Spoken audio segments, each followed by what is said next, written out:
Hello everyone, this video is to explain how Iceberg Orders works. So parameters for Iceberg Orders are located over here under Advanced tab in Terminal Settings menu. So what is gonna happen if I place an Iceberg order?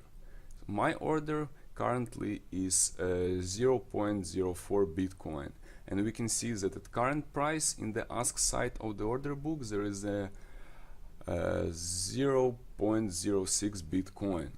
So when I place an order, we can see that amount was changed to 0.1 Bitcoin.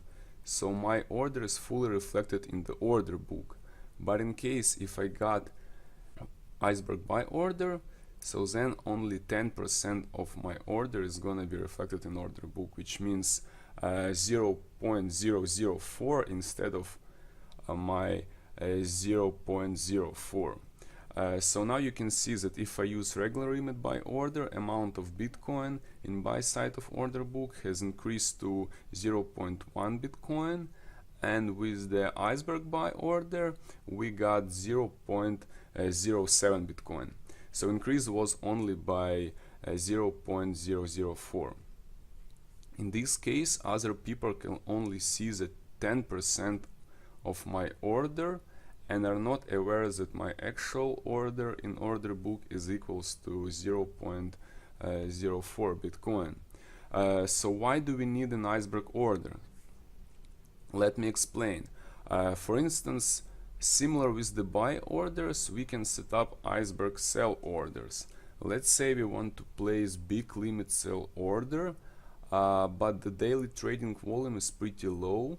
So if people will see huge sell limit order, they may start to think that it's not the best time to buy and price most likely is gonna go down. But if we want to execute our big sell limit order and at the same time not scare anyone else, we can simply use an Iceberg sell order, and other people is gonna see only 10% from its actual amount. And after 10% of order was fulfilled, then another 10% is gonna be placed to the order book, and so on until order will be fully executed. Also I need to say that there is a negative side of Iceberg orders as well. For instance, if we take low Satoshi coin, let's say BTT coin, where ask is 17 Satoshi and bid is 16, so price step is about 6%. In this case we can only set up limit buy order at 16 Satoshis or buy a coin but by market price at 17 Satoshis. So we can see that currently there is 231 Bitcoin on bid side of order book, and when I'm placing my limit buy order, it is gonna take last place in the order queue, and it's gonna be filled only after filling 231 Bitcoin that stays in front of my order. Of course, there is a chance that someone is gonna cancel order and my position in queue will be pushed forward. Later on we can start see that amount of Bitcoins in the order book increase, let's say to 250 Bitcoin.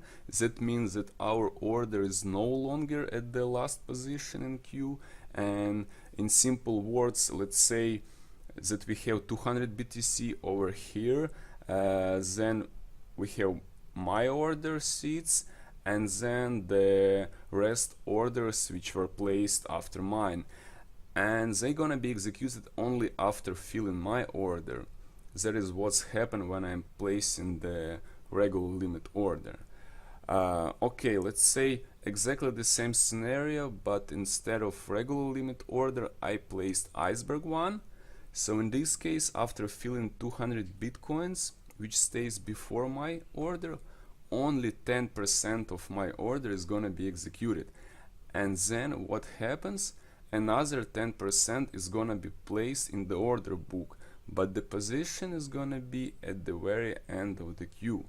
So then after those 10% is filled, another 10% is gonna go to last position in queue, and so on until like full execution of my order. But in this case, I need to say that using Iceberg orders on low Satoshi coin is not the best idea, since we have to wait much longer in order to get our order completely filled. To turn on or off an Iceberg order, we simply need to click on icons over here. Same we can actually do if we go to settings menu. In the settings there is also parameters that limits using an Iceberg order if the price step lowers the number we set. For instance, if we set price step to no less than 0.85% and we will try to place an Iceberg order on low Satoshi coin like BTT, then the Iceberg order is not gonna be placed because price step is around 6%, which is obviously greater than our 0.85% limit. I would say that if price step is greater than 2%, there is no need to use Iceberg orders at all. I hope that was clear enough for you and you got why and when you need to use Iceberg orders. Also, I need to say that Iceberg orders is a relatively old feature that many exchange platform has, and it's mainly used by big players or manipulators who wants to hide real order size. So I would say if you use a relatively small order, let's say something like $100, then using Iceberg orders is not necessary. But in case if your order is 1 BTC or more, it makes sense to use Iceberg orders on low volume coins. But of course it all depends on your trading preferences and your trading strategies and so on. Okay guys, thank you very much for watching and have a wonderful day.